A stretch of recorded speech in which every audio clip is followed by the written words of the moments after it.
Trading Desk. Once again, we're here with a local business person to talk about business in the Central Oregon marketplace. I've got John Picarazzi with me from both Pizza Mondo and Kababa restaurants. John, we've met before in the past. You know a little bit about my business. Sure. And I know a little bit about your business. I frequent both of your retail establishments. And so I asked you to come on and talk a little bit about the environment. First of all, I'd like to ask you a little bit about your past. How did you come to Bend? How long have you been here? Tell us a little bit about how you came into these businesses. Well, I initially came to Bend in 1990 as a lawyer, and I was practicing law. What kind of law were you practicing? I was doing legal services work, which is free legal assistance for low-income folks, Okay. all civil practice, so landlord-tenant law, public benefits, employee-employer disputes. And did you have a background in doing that in a larger city before you came to Bend? No, that was my first legal job Really? in 1990. So you went to law school? Went to law school, moved to Bend, and at that time, DiNicola's was the only slice shop in downtown Bend. Okay. I moved away for a couple of years, moved back in 95, and then there was no slice shop in downtown Bend. And during law school, my Pizza Mondo partner and friend, Steve Koch, and myself used to go to Size Pizza in Eugene a lot, and we had talked a lot about opening a business together. Right. And the opportunity just seemed right. I had been wanting to make a change and open up my own business for a while, and that spot on Wall Street became available in 1996. So you've been in that same spot right there? Yeah, and that spot was the original DiNicola spot, Wow. and then it changed into a couple of other businesses, and then we took it over. So what did you, tell me about, because I'm not familiar with Sure. the past, but what was it about your product that in your mind enabled you to do so well and continue to do so well? We really strived to create an authentic New York style pizza. There weren't any pizza shops in town at that time using stone deck ovens. And we always tried to find the best ingredients that we could to make our pizza with. And I love it. I eat there a couple times a week. Oh, great. Now let me ask you, I've got to say I've got even a fonder place in my stomach for Kababa.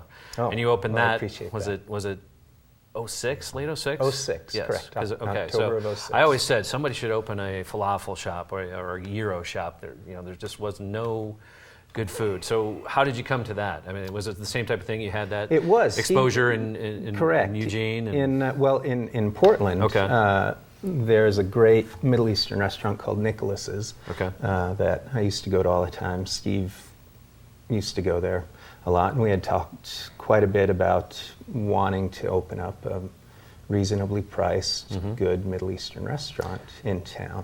And another friend, Eric Layden, who's also a chef, had been wanting to open up his own restaurant, and we got together and partnered up to create Kababa. And your location there on Newport is, right across from, the sushi. The Right sushi across joint from has Kanpai become on quite, 10th and quite a nice little It's district. It's a great little neighborhood. They're, developing kind of a Newport Corners name for that neighborhood, and all the food and retail spaces in that. Now, area. my impression is your businesses are, with the tough economy and the price points, are probably pretty consistent. I would imagine you're doing okay in these tough times, even when people want to eat out. I mean, I take my family of 6 to both your spots. Oh, and I appreciate that.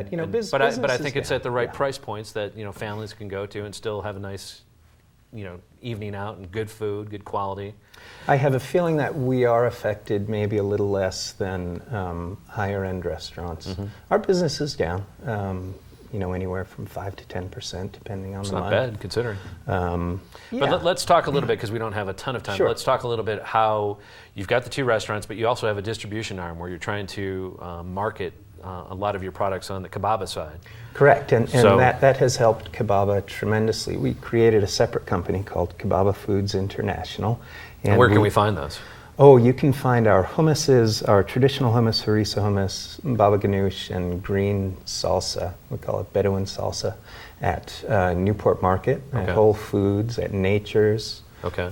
at Jackson's Corner, at the Produce Patch. So are you doing any online sales at this point of We these aren't products? doing any. Is that anything you're looking at to You know, do? we're tiny, and we're very encouraged by sales. We do great against our competitors that we're on the shelf with in the supermarkets, and we would like to be able to figure out a way to grow the business and move beyond Ben. So although you're down 5 to 10% on the restaurant side, I would say this is a mover for you. Correct. On the, which is taking up some of that slack, I would hope. It and is. even hopefully, I know coming from Ann Arbor, there used to be there still is a deli called Zingerman's that has. Zingerman's is famous. Yeah, they're famous, and they do $30 million a year with one store. $30 million, and it's mostly mail order, online. Oh, they do mail order. Yeah, and retail. So I like your strategy, and I think that if I would like to hear more about this in the future.